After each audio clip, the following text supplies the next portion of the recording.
So this is a time to explore a little deeper into the yoga world.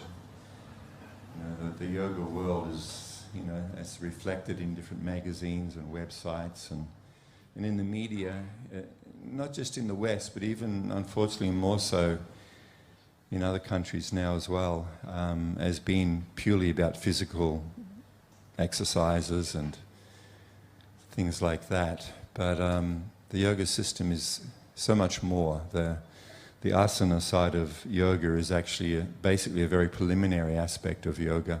Very good for our body, healthy, to keep it nice and healthy, the internal organs and the different breathing exercises and things like that to keep the mind also a little under control.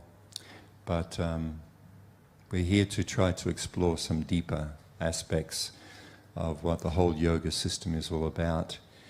And to do so, I'd like to see if anyone would have any questions that you have been just holding in and been just wanting to know about and would like to share with others here tonight, some question or some topic that you may find of value, of help.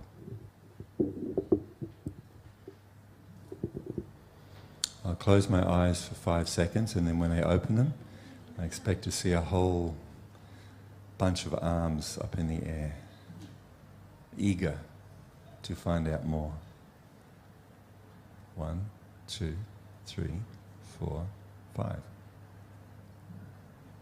It didn't happen.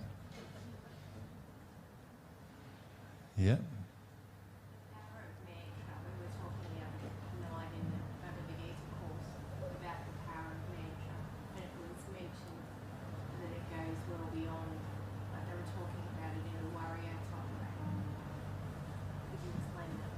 About the nature of mantra.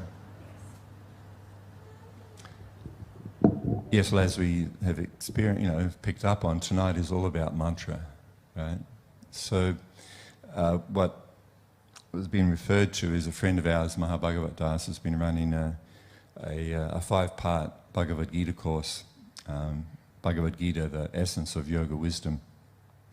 And he was talking about how there's many different kinds of mantras, and he was explaining about, I'm not sure how many people are familiar with the Bhagavad Gita and its situation, but it was spoken by Bhagavan Sri Krishna 5,000 years ago, this Bhagavad Gita. Bhagavad Gita means the song of the Supreme, or the song of God.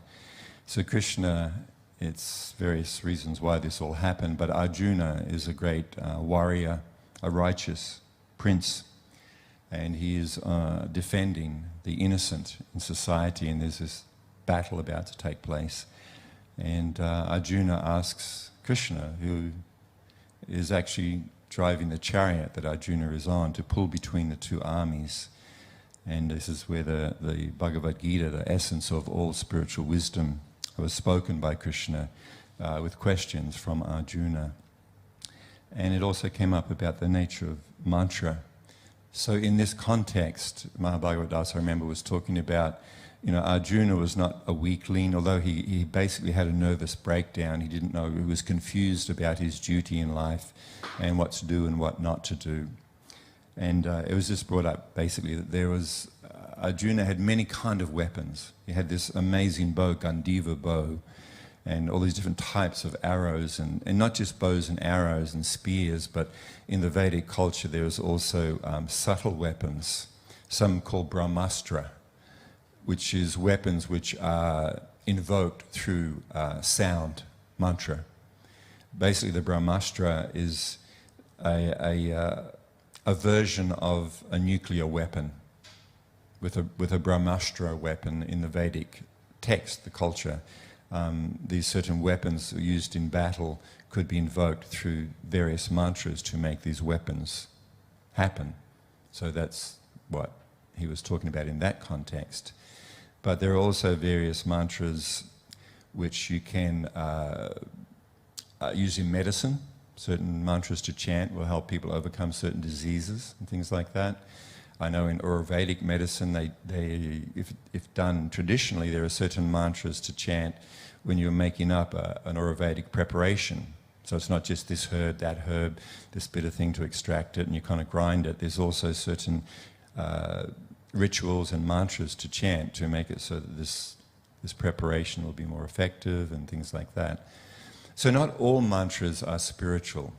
So it isn't like the Brahmastra mantra is a spiritual mantra. It's to do with subtle material nature. So it is with the Ayurvedic chanting of different, sounds, mantras.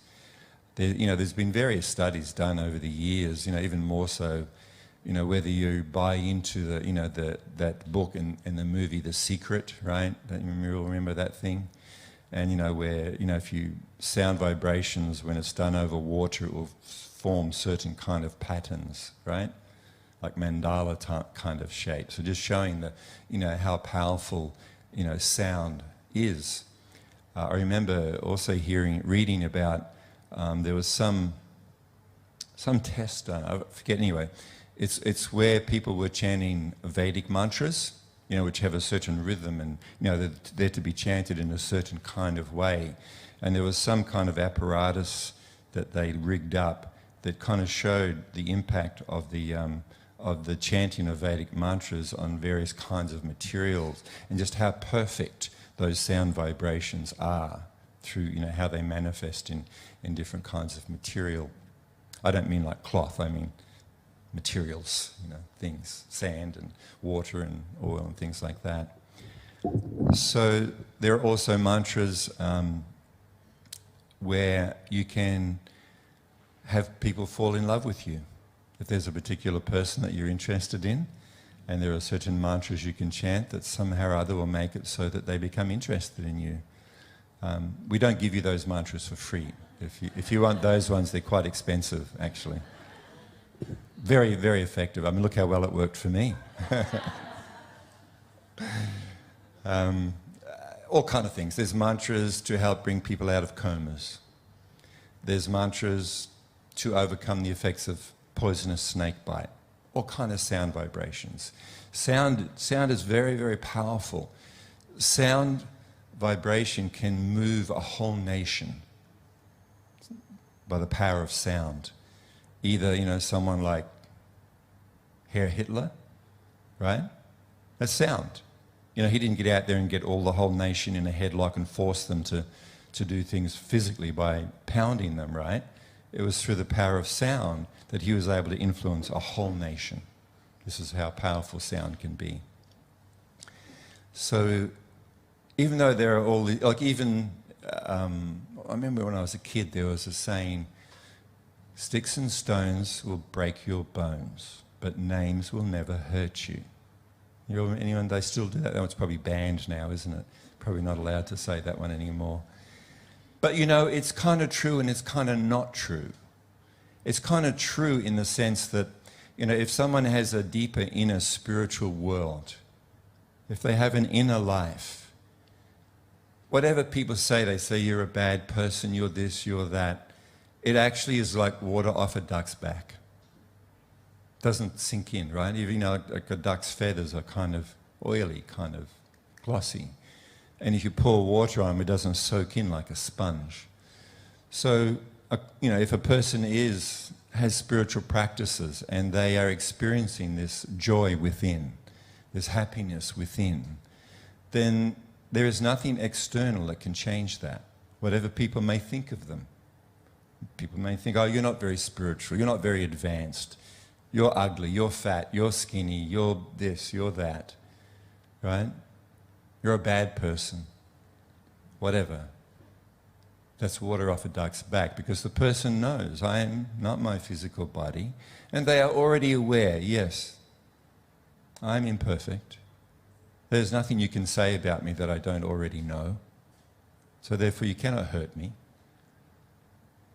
This is Lord Chaitanya's third prayer, feeling lower than the straw in the street, devoid of all sense of false prestige, ready to offer all respects to others, but never expecting anyone to respect them.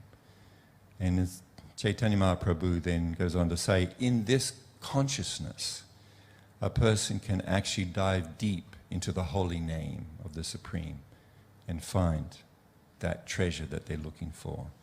But for someone who is still in the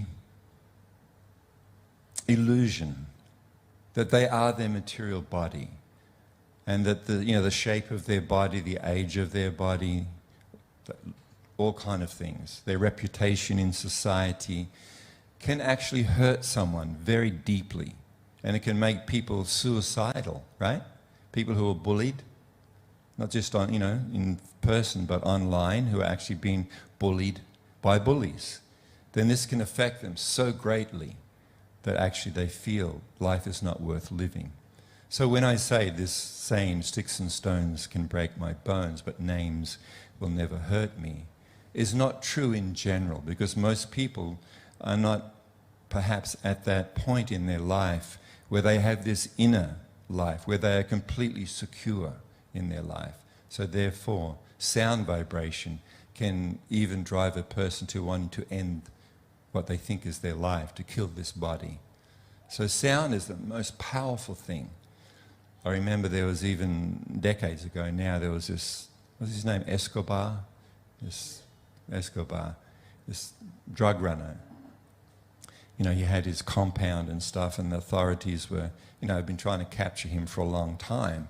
And how they ended up getting him was, because, he had this fortified fortress, and how they ended up getting him was by setting up speakers where they played rock music loud 24 hours a day, 7 days a week, so loud that it drove him crazy, and he ended up surrendering. So it was more powerful than weapons, right? So there's sound vibration is there. And sound vibration not only, can, if someone's bullying someone, but if someone actually says to you, I love you, that's a sound vibration, right? But if someone's a little subtle, if they're a little aware, although most of us are so desperate for love that we, what was that song? Tell me lies, tell me sweet little lies. Isn't that a song? Tell me lies, tell me sweet little lies. What's the sweet little lie? I love you. I just need some, the sound of someone saying, I care for you, you're important to me. These are also sound vibrations, right? And they have an impact on me. I know I've mentioned this numerous times in the past, but when I was at high school, I was a good Christian boy, and there were certain ladies that I was interested in our high school, but I was a good boy, part of the choir and everything, and I did all the right things, and you're supposed to, this is like in the 1970s, right, and 60s, late 60s and 70s, so there was certain social more, it was changing, of course, in the 60s and 70s, but I remember there was this one guy which I just absolutely hated. He was, not only was he rich, he had rich parents, but he also was very handsome. And I was still going through my pimple stage, and I just envied this guy so much. Anyway, he was getting all the girls. All the girls were just falling for him, and he was, almost every other week he had a new girlfriend on the parade ground. And, and they weren't just holding hands. There were other things going on between this guy and these girls. And, I was going, wow, what is it? Anyway, I found out that he would just tell them that I love you. And of course, the girls are like 16, and all ripe for I love yous.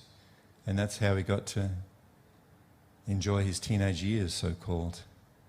So sound is actually the most powerful thing. What we are doing tonight is based upon sound vibration. If you were to go down to a pub, watch footy on the TV at the pub, there's a sound vibration there, right? And what impact does that have on a person's life? Right? There's certain things you listen to. Maybe you listen to some podcasts, right? And what the person is talking about, you're doing a podcast, well, unless it's on YouTube, you don't see them, you just hear the sound. And there's certain ideas and concepts and worldviews that they're expressing. And that sound vibration can influence you. Your purpose, your direction in life is directly affected by sound vibration. This is true, right? So sound is very important. So the whole of the yogic practice of mantra is all based upon understanding the nature of sound. And, and knowing the impact of sound, it then can guide us in life on the decisions we want to make. What do we want to do in our life? What direction? What is the purpose of my life?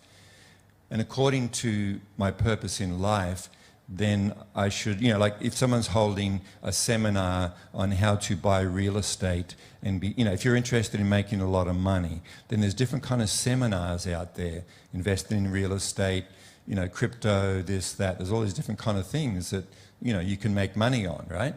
So if that's what you're interested in, then you go and hear someone talk about that topic, and that's going to, that sound vibration is going to set your life down a certain path, right?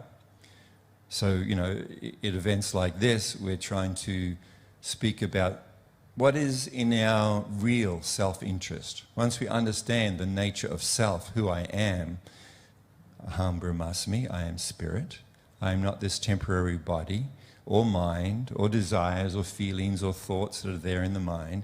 I'm the eternal spark of the Supreme. Being eternal and being spiritual, that's my real nature of who I am, then I can understand my real self-interest does not lie in the temporary, in the passing. It lies in the eternal, in the spiritual. So just like this, in the same way as the person wanting to make, their first million will go and hear seminars in, the vibration of the sound, the sound vibration they're talking about, and then they move their life in that direction. So similarly, tonight we're trying to speak about these ideas which are in our true self-interest. And therefore hearing these sounds can actually also set my life down a certain path. Yeah? So who we hear from and the topics we hear about affect our consciousness and therefore affect our direction in life. What we see is important. What we see as being less important. So mantra, to come down to, tonight kirtan is also called mantra meditation. This Sanskrit word, mantra, basically means, man refers to the mind, and tra means to deliver or to draw away. So what we're interested in is those mantras which actually help me to cultivate spiritual consciousness. So although there are these mantras that, you can create a nuclear bomb with, or you can, get someone to fall in love with you, or etc., etc., the mantras that, we're interested in are those spiritually potent mantras. So yes, there are all of these. There are even mantras to manifest money and all these kind of things. But, we have a limited amount of time in this life. So what is the prime importance? Well, yes, who am I? Why am I here? Why am I suffering? What is the purpose of my life? Where will I go when I leave this body behind? These are the questions that we're interested in finding the answers to and the solution to the problems of existence. And actually coming back to our real spiritual nature, because our real spiritual nature is Sat Chit Ananda. We are eternal, full of wisdom and understanding, and our true nature is blissful. And as we cruise around this life in these carcasses that we think is us, this is not the case, is it? Anyone have a different life to me? You just, wow, it's just, man. No, I know for a fact that these things are built in: birth, disease, aging of this body, and ultimately leaving this body called death. These are guaranteed, they're built into this place. But this is not the nature of the soul. As we've spoken about many times before, when people question why is there suffering, why am I suffering, why are others suffering, let's describe this as the beginning of spiritual life, to ask this question. And as my spiritual teacher explained, as I've shared before, we should not think it's unusual. We shouldn't be amazed that we are suffering or others are suffering in this world. That is not unnatural that we are suffering here. What is unnatural is that we are here. That's unnatural. We do not belong here. This is not our home.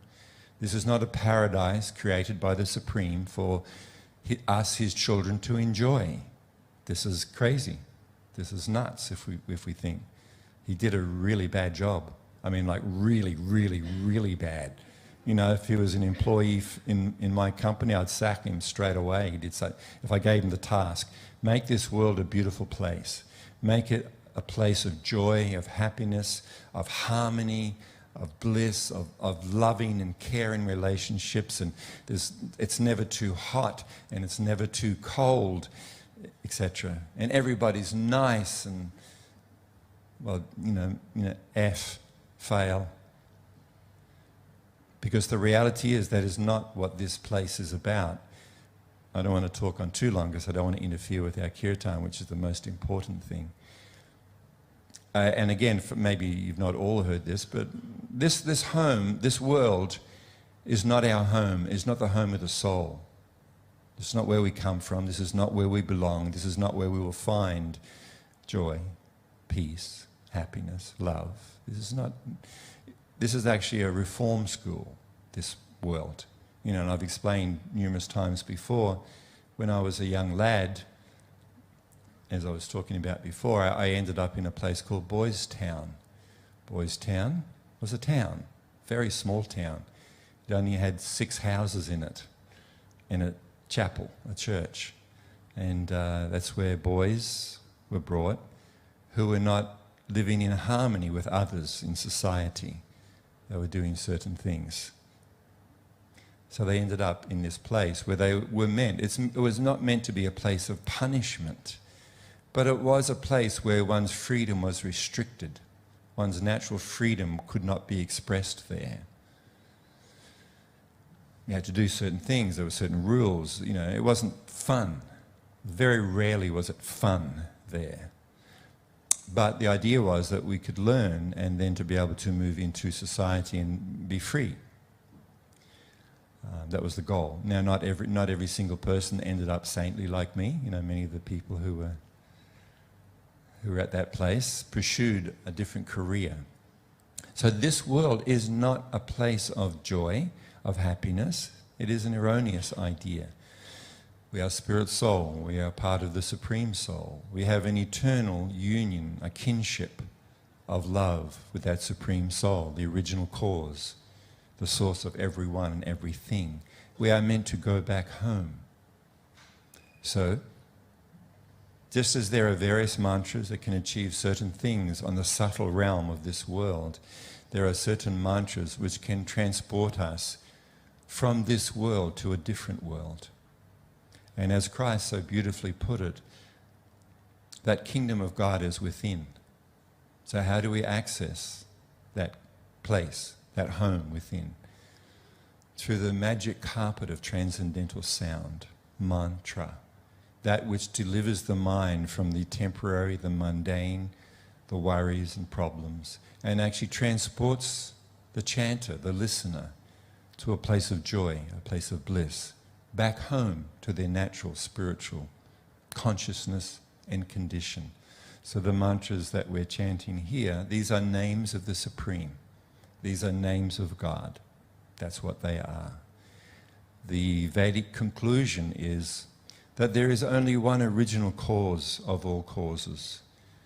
There is not, as people erroneously think, that we have to choose which religion to be part of. Are you a worshipper of the Christian and one and only real God? Are you a worshipper of Allah, the true God, or supposedly many, many gods of the so-called Hindu culture? The conclusion, the understanding is very clear in the yogic or Vedic understanding. There is the absolute whole, the original cause that we are all from. There is only one, there can only be one original cause, cause of all causes. Everything and everyone, all material energy and all spiritual energy emanate, spiritual meaning you and I, the living beings, emanate from this original cause. That original cause is known by many, many different names, but they all refer to this one Supreme Soul, the friend of all living beings. So again, the yogic, not just the yogic text, it's also there in all genuine, sacred, spiritual texts. that the names of the Supreme are holy. Our Father who art in heaven, holy be thy name. What is holy, your name, different to other names? It means it is completely spiritual. There is no tinge of material energy to the names of the Supreme. There is no difference between the holy name and the Supreme. And just as the Supreme Soul is all pure and all purifying, the Supreme Soul is the all love. So the names, the transcendental names of the Supreme, are all pure and all purifying. There is no difference between the name and the named, between the name Krishna, Allah, Govinda, Gopala, Jehovah, Eloi, Abba, El Shaddai. These are all different names of the original cause, and they are all spiritually potent, and they can deliver, not can, they will deliver the living being from this ocean of birth and death back to her original consciousness and condition. So although there are all these other mantras, our focus is on these names of the Supreme because they bring the highest benediction. Is that okay? It's all right, impromptu, wasn't it? I don't know you, do you? We didn't arrange this question. That's a joke. We do know each other, but we didn't arrange the question. Thank you very much. Let's have some more kirtan.